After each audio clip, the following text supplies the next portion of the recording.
in Rome, but otherwise fine and dry reach. You can get out more detail, of course, on the weather app.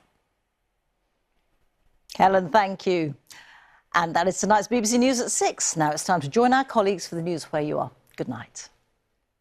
Welcome to a very special edition of East Midlands today. We're here at the Get Busy Living Centre. It's in the heart of the Leicestershire countryside. And we're here to mark the achievements of one man, Matt Hampson, who 20 years ago tomorrow, a rugby training exercise changed his life forever. Yes, Matt is viewed as an inspiration by many. I'll be talking to him about his accident, his determination to help others, and his commitment to shake up how the world views disability. I'm with Sutty, who woke up one morning suddenly unable to talk or use his hands. But he says Matt and the Get Busy Living Centre changed his life. What about this for the measure of the man? 1,200 people from the world of rugby, the great and good, here for one man, Matt Hampson.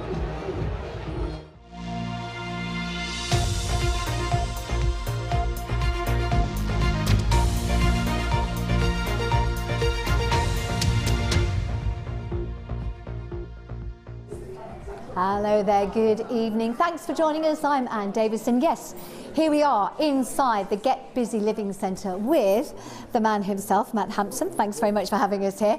We're going to be chatting to Matt, obviously, in a moment. First of all, though, let's learn a little bit more about why we're here.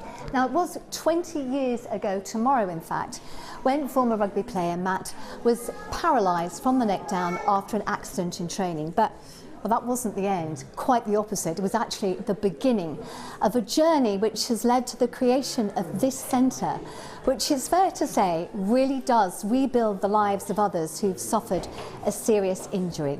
We're going to be speaking to some of them, many of whom are here with us this evening, and of course looking around this remarkable centre. First of all, though, our sports editor Natalie Jackson, who's known Matt for a long time, looks back on his life. Tomorrow marks the 20th anniversary of the rugby accident that changed Matt Hampson. Matt, before his accident, was in that time of life of keep quiet, get your head down and work hard. He had loads of enthusiasm, good kid. The world was really at his feet. A couple of weeks later, we hear this news. I remember hitting this scrum and just saying I can't feel my arms and legs. I can't remember being resuscitated and then having my England kit that I was so proud of being cut off me with scissors, and just scared really. 20 years old and just feeling really just terrified really. He was left paralysed from the neck down and could only breathe with a ventilator and spent 18 months in hospital. Just cut myself lucky. Dusty and I went down to see Matt. My biggest problem at that time was to make sure that Matt concentrated on himself, because he kept wanting to help other people. He got on a bit of a mission and went from strength to strength. You know, he could quite easily just lived his life. No one would have said anything, but that wasn't an option. You just lift your heads up a little bit. So he set up his charity, and then the big dream, a centre to help others like him. What made you do this?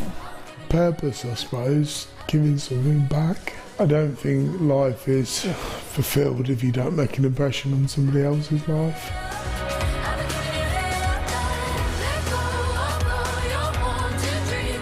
He started with an idea and it saved people's lives.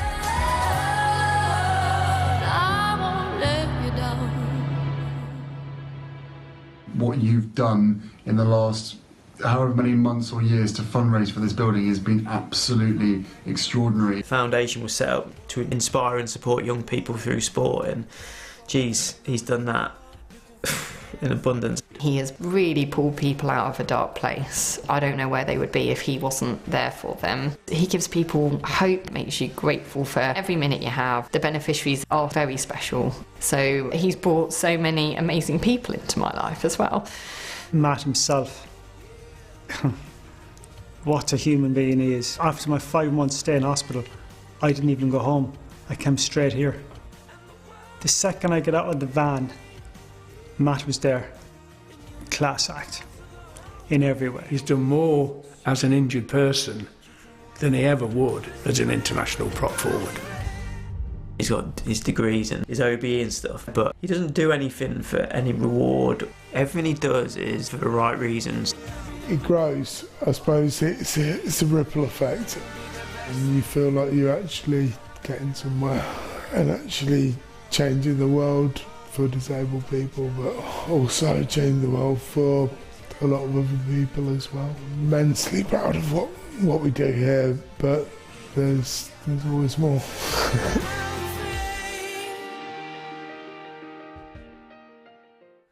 And Matt, it's true. I mean, you have changed so much for so many people, but you know, you can't forget that alongside that, you deal with the aftermath of your accident every day and have been doing so for what, nearly 20 years?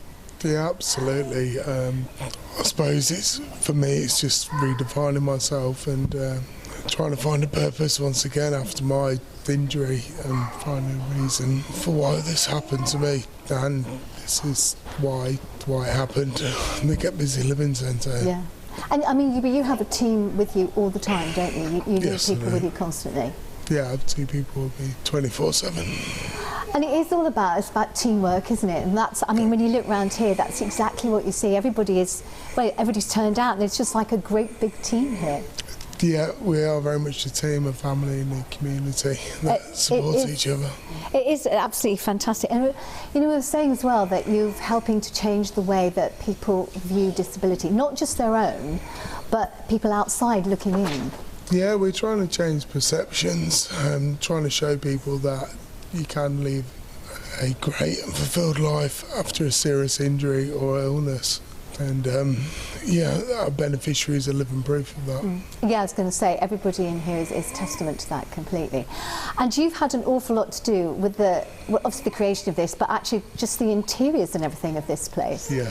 Your footprint or fingerprint is all the way up the stairs. It does look fantastic. Yeah, it's we wanted to create like a home environment where people can come into the centre initially and feel welcome straight away. And well, it's true, it's worked, it absolutely has worked. It's a beautiful living space here. Upstairs is actually the gym, so we're going to be going up there next. But let's find out what exactly the Get Busy Living Centre offers. There is nowhere quite like this anywhere else in the UK. A world-class facility for people with life-changing injuries. The focus on what people can do, not what they can't. It's an amazing place up here, but it's tough at times, you know. There's a lot of emotion, and there's a lot of heartache, and there's people experiencing, you know, the hardest thing that they'll ever go through. And I think that comes with huge responsibility for us. But that's what we're here to do. What started as Matt's dream and a dusty old shed has transformed thousands of lives. The Get Busy Living Centre has a state-of-the-art gym, physiotherapy and wellbeing teams, on-site accommodation and a community of support that inspires beneficiaries to believe in themselves. What we do here does change lives, and you know, we all know the NHS is stretched, we all know the great work the NHS do, but they're not able to offer the support. Every year, 2,500 people are paralysed by a spinal cord injury, but not everyone has access to centres like this. How are you, Matt? Not bad, mate. How are you? Very well. But it comes at a cost, £1.5 million a year. There's no government support or major grants. It's fundraisers that keep this incredible place open for business, and they hope to do more. Everyone here has a story to tell, but the centre shows that injury isn't the end. It's just a beginning. We need to show them that it's an amazing life that lies ahead. It's for them to make the most of it and, you know, make sure that they can fulfil all the dreams that they have. So as you can see, we have come upstairs and we're in the gym. This is where the main physical rehabilitation takes place. Talking about fulfilling dreams, there is one person over there who does that every single day. That's Sophie Wilson. We're going to look at her story now because she came here after a life-changing injury and is now, well, now works here, is now a member of the staff. And Sarah Hawley has been talking to her. This is what disability looks like to Sophie Wilson, playing sport, training hard and competing at the highest level around the world.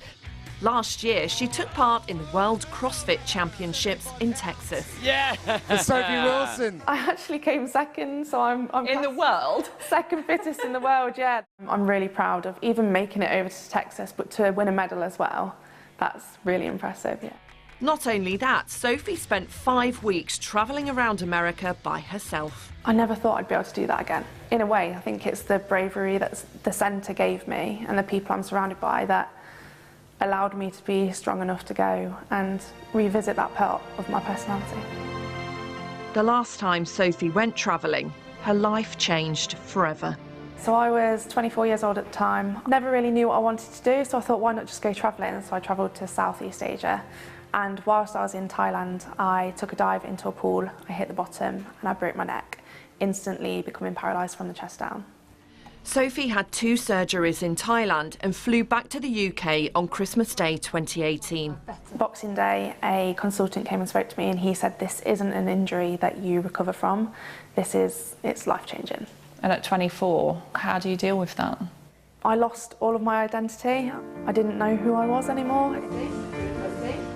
After 8 months in hospital, Sophie came for rehabilitation at the Get Busy Living Centre. I put everything I could into trying to walk again, and during lockdown, obviously I couldn't come to rehab anymore.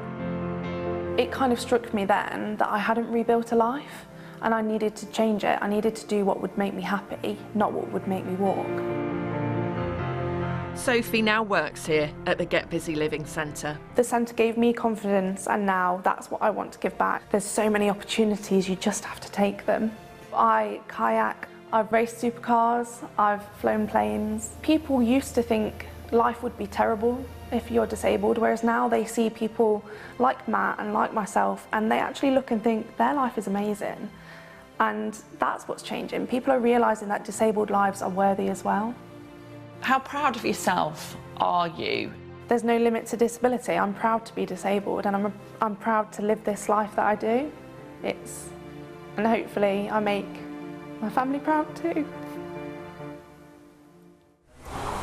And I have to say, Sophie, who would not be proud of you?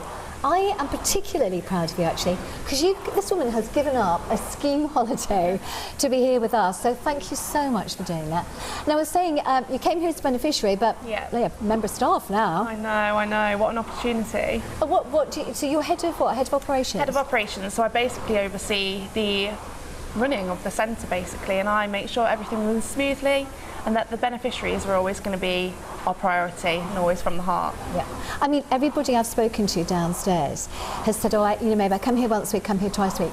Everyone, promised you, has said, I wish I could come here every day. I know. It's one of those places you come and you just never want to leave.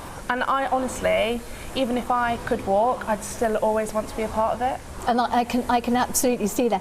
So, I mean, I know Matt's saying it needs to be bigger, doesn't it, to actually accommodate all of this? Yeah, so at the minute we've got a 4-month waiting list, which is obviously quite a lot when you're in desperate need of help.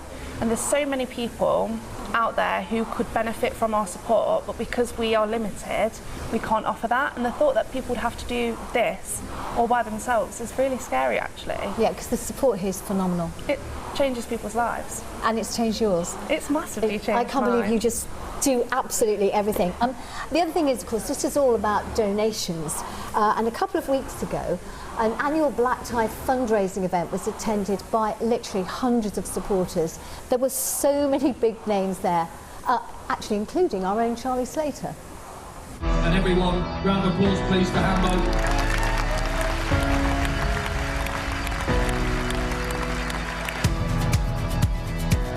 We are here for the legend that is Matt Hampson. 20 years ago, Matt Hampson's life changed, and yet through sheer grit, determination and strength of character, he has changed lives since. Nothing unites people nowadays, and yet look around the room. The great and the good from the world of rugby and beyond are here for one man, that man. I'm very lucky to be in around Matt on occasion now, and everybody who has crossed Matt's path would say he's such an inspirational character. He's one of those people that are truly special, and he's saving lives. Words are difficult to describe him, really. I think he's the most inspirational bloke I've ever met. This guy's literally stared death in the face a number of times, and all he's done is think about other people. He's a great human, he's a great person to be around, he's fun, he's got a great energy, and I just think the amount of people he helps now and the work he does is something that is extraordinary. The Matt Hampson Foundation's annual rugby dinner plays a crucial part in helping to fund the life-changing support that the charity can then offer. This year's was attended by over 1,200 people in Battersea, including over 100 current and former rugby players, with tens and tens of thousands of pounds raised. It's always humbling, yeah, to see so many people turn out year upon year to support the foundation. It's so humbling, and yeah, it just makes you feel, yeah, it makes it all worthwhile and all the hard work worthwhile. He's got all the traits of a prop: stubborn, realistic, truthful, and I think that's what makes him remarkable, because it's relentless. The foundation's never good enough, the centre's never big enough, and you know, that sort of motivation to drive on and inspires others is, I think, where he gets his kicks now, and only other people benefit off it. Just live for now. Ambo, we love you, we respect you hugely. It's either get busy living or get busy dying, and yeah, we want to get busy living.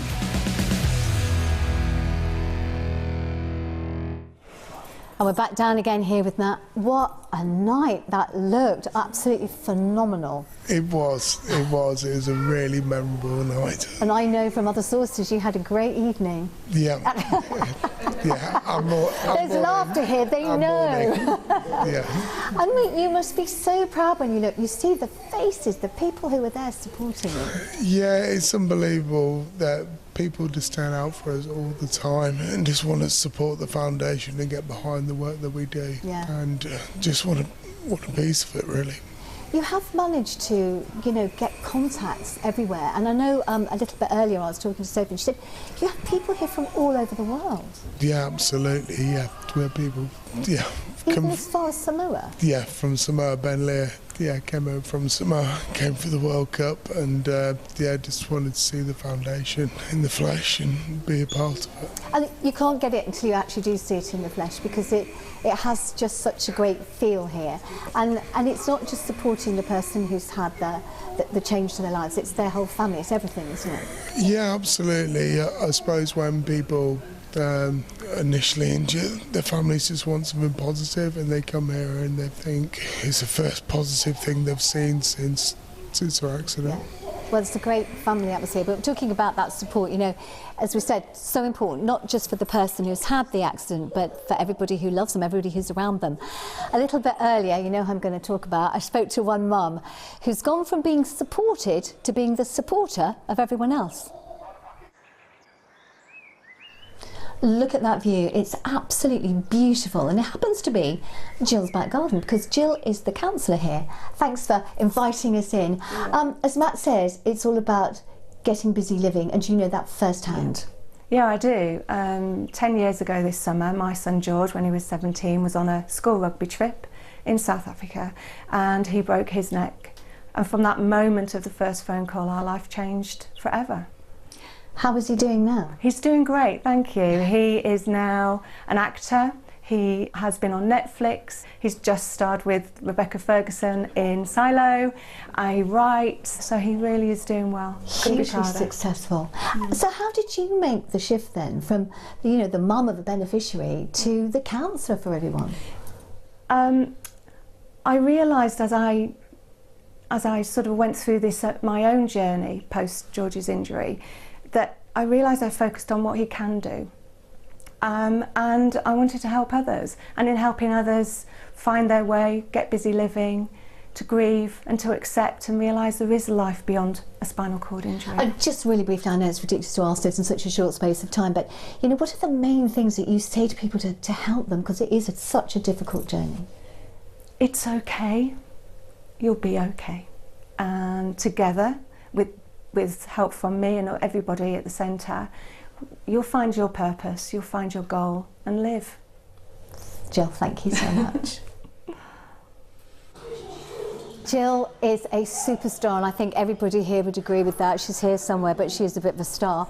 I have another star here, Sutty, who's a little friend here who's having a little bit of a cry. But Sutty, you never have guessed he's the fitness coach. I bet you saw him upstairs in the gym just now.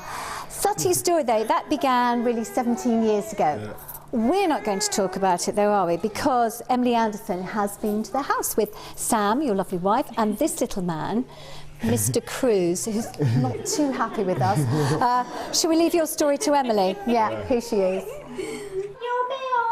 Sutty's settling into life as a new dad. He dotes on his baby boy Cruz, who's now 5 months old. He says he still can't quite believe he's achieved his dream of becoming a father. A long time to have my own children, and now it's here. Yes. Best feeling ever. These two have got the most loveliest bond. Yeah. They just look at each other and laugh. Just like me, happy, smiling, laughing. 17 years ago, Sutty was a semi-professional rugby player and was given a devastating diagnosis after waking up one morning unable to talk or use his hands. Sutty had developed a rare neurological disorder called dystonia, but he's not let his disability hold him back one bit. You can achieve things with a disability. Just go for it. Don't be scared and being judged. Just do you. And you will achieve anything you set your mind to. Even on his most challenging days, the determination he has just to get up, and he has a smile on his face all the time, irritatingly so sometimes. And that smile shines through when you meet Sutty. For him, life is about overcoming any obstacle he's faced with. As well as being a dad, he's a specialist disability fitness coach at the Get Busy Living Centre and is reaching more than 1.3 million people on social media. Sutty says his success is thanks to Matt Hampson's unwavering support and friendship. I've been the opportunity to work at a foundation as a TT, and it was with me, and if I need him, he's there. What do you think life would be if you hadn't met Matt? I wouldn't be here. Yeah.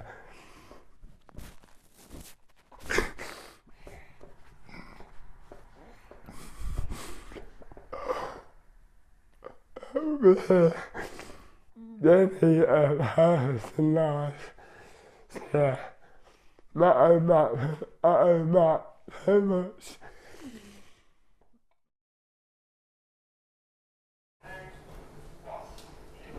And I do hope you had some tissues with you for that. You know, everyone feels exactly the same about the impact that Matt has had on their lives. We are going to have more on that in a moment, so whatever you do, don't go anywhere. But first of all, let's find out what the weather has in store this weekend. And I have to say to Anna, it's been beautiful up here in Leicestershire this afternoon, and the sunset we had was stunning. Oh, thank you, Annie. Well, I'm hoping to see a picture of that. Now, the Get Busy Living Centre is based in the beautiful village of Borough on the Hill, and that's going to feature on the map a little later in the forecast. But hasn't it been nice to see the spring colours coming out?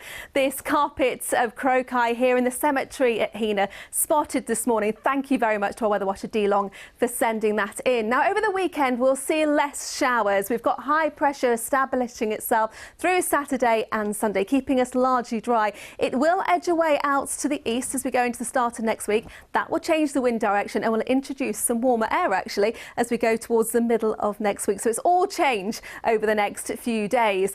Now, we have had some showers around through this afternoon. They're gradually going to ease off as we go through this evening and overnight tonight. 1 or 2 still possible, but largely dry, and there will be some clear skies. Temperatures are likely to drop down close to freezing, and I think in some rural spots we're likely to see a touch of frost around to start our Saturday.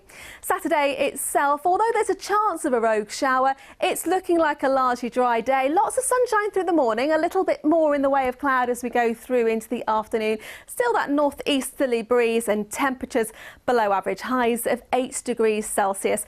Sunday I'm expecting to be a little bit cloudier than what we were expecting on Saturday, but a sunny start, that cloud filling in as we go through the day, that chance of an isolated shower, highs of 9 degrees Celsius. But I promised those temperatures would be rising a little bit, and that's what we can expect as we go into the middle of next week. Well, that's your weekend weather. It's now back to Annie at the Get Busy Living Centre. And that just about brings us towards the end of the programme. Matt and I were just saying, this is just like it's like a giant noisy family, but all here. It's been brilliant. I have to ask you though, you know, we've as you get the last word, because it's all about you. We've looked back, and I know you have mentioned a bit about the future and that you want to expand. How does the future look to you? We need to expand. Yeah, we need more support. I think when people come up the driveway, they see a big grand building, big grand driveway, then they think we're doing really well. We are doing really well, but it costs £1.5 million a year to run this foundation, so we just need to keep momentum going. We need more support and we need more input from more people. And I guess, you know, the bigger you get, the more support you're going to need as well. It goes round and round in a circle, doesn't it? Yeah, absolutely, absolutely. I have to ask you, you know, if there's somebody out there this evening watching the programme, watching this, and maybe they just experienced something life-changing and they're at rock bottom, what would you say to them? I would say some life goes on, but get busy living and enjoy life, and yeah, try and do what you can. And everybody's nodding. Thank you all very much. It's not just me who thinks you're amazing. We're going to leave you with some final words about how everyone feels about Matt. Thanks to everybody for coming and showing your support, but from all the team here, good night. When it all gets dark and then the whole thing falls apart. He wants to be out, he wants to help other people, he thinks of other people first, and as such, you know, I think he's such a great example to anybody who has a spinal injury. Matt just really encourages you to chase your dreams, to do what you want to do. Don't let your disability give you a reason to stop. I think he really has done a truly inspirational job at showing that it isn't over. There is a way of still living your life. There is still a way of enjoying every moment. He shows that there is no limit. If he can do it, we can do it too. I don't think there's a more positive bloke in the world, and I think we've all put ourselves in his shoes over the years, saying what would happen if it was me at the bottom of that scrum, and I don't think any of us would have come out of it with the resolve and the guts and the determination that he has.